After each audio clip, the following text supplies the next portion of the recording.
네, 안녕하세요. 반갑습니다. 자, MBA물드 김태훈 매니저입니다. 자, 먼저 시장에 대한 부분들, 환율이 계속해서 이제 높은 수준을 유지하고 있다 보니까 전반적인 이 투심 자체, 미국장의 흐름하고는 다른 디커플링 되는 모습을 또 오늘도 살짝은 좀 보여주고 있어서 많은 분들이 아쉽겠지만 특히나 이제 반도체 섹터 같은 경우에는 제가 이제 한 차례 조정 파동은 나올 것이다. 그 이후에 이 2차 파동, 2차 상승 파동에 대해서 준비를 하자라고 말씀드리면서 좀 분할 접근에 대한 것들로 좀 강조를 드렸었는데 그 부분은 제가 아마도 내일 좀 반도체 관련된 기업들 좀 몰아서 리뷰를 하려고 합니다. 그래서 오늘은 우선 목표가 달성한 종목하고 아직까지 조금 더 탄력적인 또는 추세 자체가 유지되고 있는 종목들에 대한 것들 말씀드리고요. 내일은 조금은 매수가 대비 좀 내려와 있는 그 반도체 종목들 또 리뷰를 내일 도와드리도록 하겠습니다.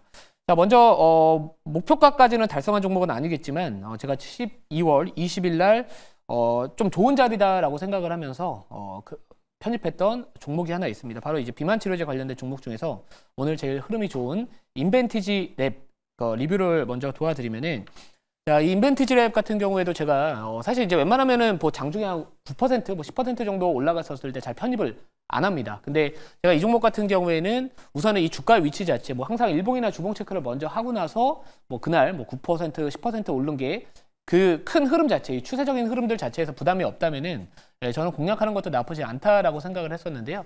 이 장기 주사제 쪽 관련된 특허 관련된 이슈가 이전에 한번 부각받으면서 이렇게 상한가를 갔었습니다. 그러면서 거래가 줄어들지는 않았어요. 사실 이제 계속해서 거래가 유지되면서 이렇게 상승 삼각형 패턴이라고 할까요? 또는 깃발력 패턴에 대한 부분들, 이런 것들이 나와주면서 자, 오늘 중요한 이 저항 라인대를 시원하게 돌파를 하고 있는 상황입니다. 이 다음 달에 이제 대표적인 일정에 대한 부분들을 우리가 체크를 해본다면은 이 JP모건 헬스케어 컨퍼런스와 이제 CES 2025라는 이 두 가지 키워드에 대해서 제일 주목을 해야 되는 일정이다라고 보고 있는데, 그 JP모건 헬스케어 컨퍼런스에서 제일 또 키워드가 될 수 있는 부분들이 바로 이 비만 치료제 GLP-1 계열과 관련된 이슈가 좀 부각받을 수 있지 않을까 이렇게 보고 있습니다. 자, 오늘 전반적인 제약바이오 섹터가 아직까지는 이제 미국의 국채 금리도 지난 우리 쉬었을 때 이제 그 전에 그 4.6%를 또 10년물 기준으로 넘어서기도 했었지만, 이 다른 제약바이오 섹터가 가지 못함에도 불구하고 이 비만 치료제 대표할 수 있는 이 앰비엔티지 랩이 이렇게 추세를 유지하고 있다라는 부분들은 분명히 팔고자 하는 사람들보다 사고자 하는 사람들이 훨씬 많다라고 볼 수밖에 없을 것 같습니다. 그래서 이 목표가에 대한 부분들은 제가 워낙 25,500원으로 높게 잡았거든요. 16,850원에 잡아놓고 25,500원 정도까지는 계속해서 좀 보유 전략 가져가도록 하겠습니다. JP모건 헬스케어 컨퍼런스에서 이제 비만 치료제 관련된 이슈와, 그리고 오히려 지금 이 미국 국채 금리나 이제 환율에 대한 부분들 때문에 전반적인 제약 바이오 섹터에 대한 투심이 위축되고 있지만, 저는 오히려 지금은 약간 역발상에 대한 부분들, 그리고 시장이 지금 어느 부분에 더 포커스를 맞추고 앞으로 흘러갈지에 대한 부분들을 바라봐야 되는데, 저는 제약 바이오 섹터는 제가 오늘 또 종목이 편입할 종목도 제약 바이오잖아요. 저는 이제 오히려 이 매크로적인 부분들에 대한 것들이 역으로 좀 변화될 시기가 다가오지 않을까 이렇게 보고 있습니다. 그래서 25,500원까지 목표가 계속 유지하도록 하겠습니다. 자, 두 번째 리뷰할 종목도 마찬가지로 제약바이오 업종 중에서 조금은 무거울 수 있다. 하지만 오히려 안정적인 투자를 원하시는 분들한테 주봉 차트 한번 보시면서 끌고 가셔도 나쁘지 않은 종목이다라고 말씀을 드렸던 게 바로 녹십자입니다. 이 녹십자 같은 경우에도 제가 이제 주봉상에서 이렇게 보여드리면은 자리가 상당히 부담이 없는 자리로 보여지거든요. 근데 이거를 만약에 일봉으로 당겨서 보면은 약간 변동성이 커 보일 수 있습니다. 그렇죠? 그러니까 주봉과 일봉을 같이 보시기를 항상 제가 권장을 드리는 이유가 뭐냐면은, 일봉만 놓고 보면은 뭔가 되게 끌고 가기가 부담스러울 수 있겠지만, 이 주봉이나 월봉 차트 한번 보시고 실적에 대한 부분들, 이게 특히나 동사 같은 경우에는 또 최근에 어떤 이슈가 있었냐면은 그 ABO 홀딩스라는 이 혈액원 자체 이 미국 기업의 지분을 100% 인수를 하면서 이 원료 공급에 대한 부분들, 이 원료 공급에 대한 부분들까지도 수직 계열화에 대한 어느 정도 성공했다라는 이슈가 좀 있습니다.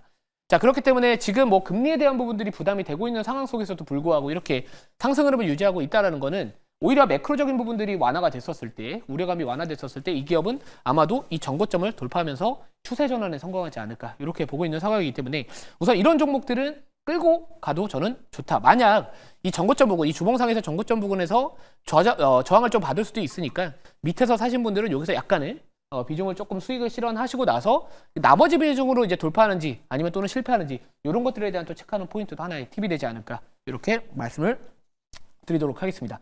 자, 마지막 이제 리뷰할 종목은 넥스트칩 리뷰를 좀 도와드리면은, 자, 우선 넥스트칩 같은 경우에는 이 팹리스 쪽이라고 보시면 될 것 같아요. 이 자율주행하고 이 에이다스 쪽 관련된 시스템온 칩과 관련된 부분들 좀 이야기들이 나와주는 종목이라고 보시면 될 것 같은데 이 종목 같은 경우에는 그래도 다른 이 반도체 기업들보다 오늘 버텨주고 있는 이유가 뭘까요? 바로 저는 이 로봇 쪽과도 이 기업이 연계될 수 있기 때문입니다.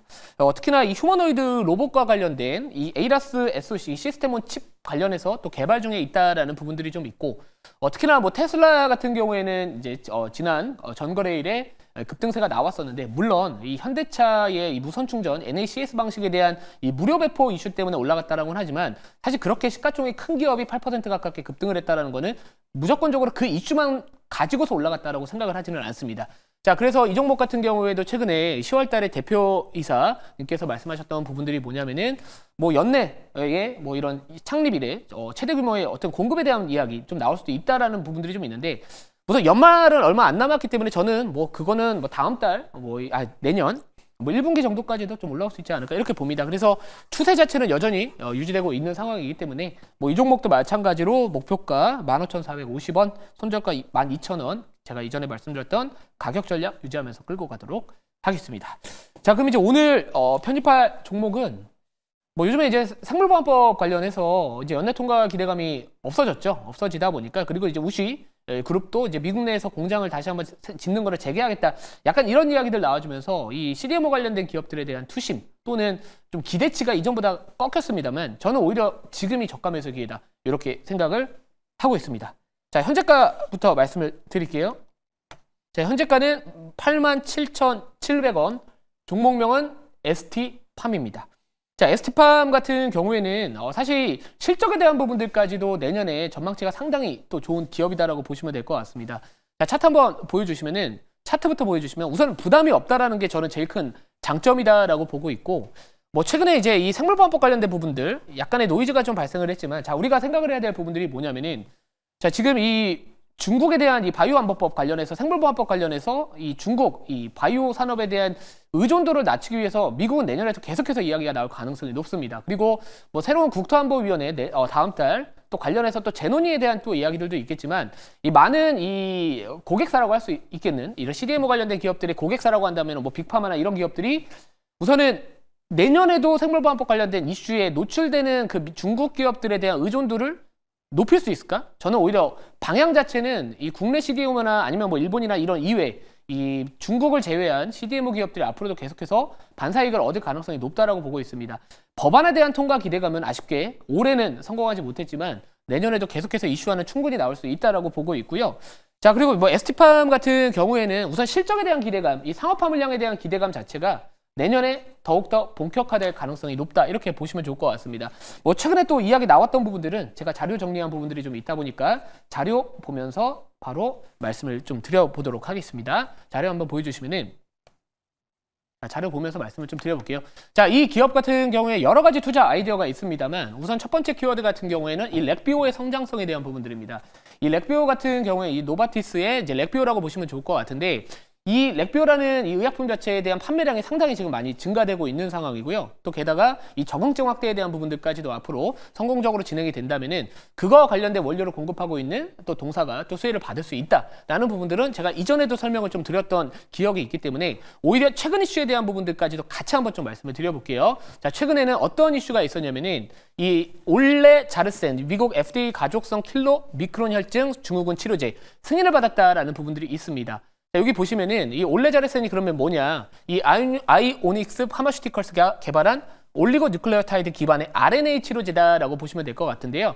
자, 이 의약품 같은 경우에도 이 중증 고중성 지발 혈증 치료제로 또 적응증 또 확장을 목표로 하고 있다라는 부분들이 있습니다. 그래서 만약에 이 부분까지도 적응증 확장이 승인이 받게 된다면은 자, 이 물질 같은 경우에도 2032년까지 약 8.49억 달러로 매출을 앞으로 기록을 전망이 되고 있다.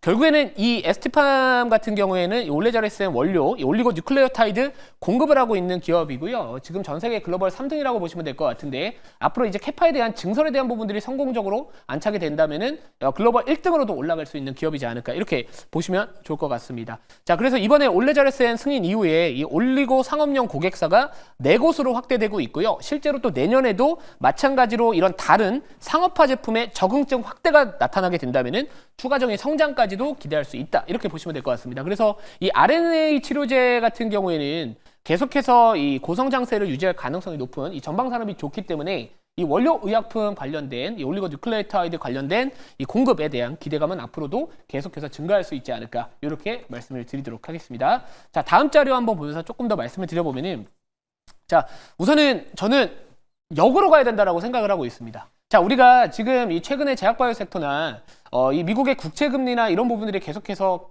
강세 흐름을 보여주는 거는 얼마 전에 발표됐었던 이 미국의 내년도에 대한 점도표 이 금리 인하에 대한 속도가 둔화될 것이다라는 부분들이 좀 있습니다. 자, 그래서 내년에 원래 이전에 9월 달에 나왔던 전망치가 내년에 4회 인하 전망에서 이번에 12월 달에 발표됐었던 게 2회로 줄어들었습니다. 근데 자, 우리가 생각을 해야 될 부분들이 뭐냐면은 항상 이 페드워치, 이 시카고 상품거래소에서 볼 수 있는 이 페드워치에 대한 이 금리 전망에 대한 시장의 기대치를 보시면은 자, 내년에 대한 부분들 제일 높은 확률로 지금 기대하고 있는 부분들이 뭐냐면 1회 인하를 아무튼 간에 우선적으로는 지금 시장은 기대하고 있습니다. 점도표에서는 2회를 전망을 하고 있고 지금 페드워치 시장에서는 1회 정도에 대한 금리 인하를 전망을 하고 있기 때문에 보통 이 전망치보다 시장의 기대치가 높았거든요. 그래서 오히려 지금은 시장의 기대치가 낮아졌기 때문에 오히려 반대로 생각해서 저가 매수 기회로 삼아보자 이렇게 말씀을 드리도록 하겠습니다. 자, 가격 전략 바로 말씀을 드리면은 목표가는 95,500원, 손절가는 78,000원 말씀을 드리고요. 자, 오늘 공개 방송은 3시 45분에 진행을 할 예정에 있습니다. 뭐 제약바이오 섹터뿐만 아니라 이 반도체 그리고 앞으로 뭐 조선 쪽에 대한 아이디어 이런 것들 많이 공유 드릴 테니까 많은 시청 부탁드리도록 하겠습니다.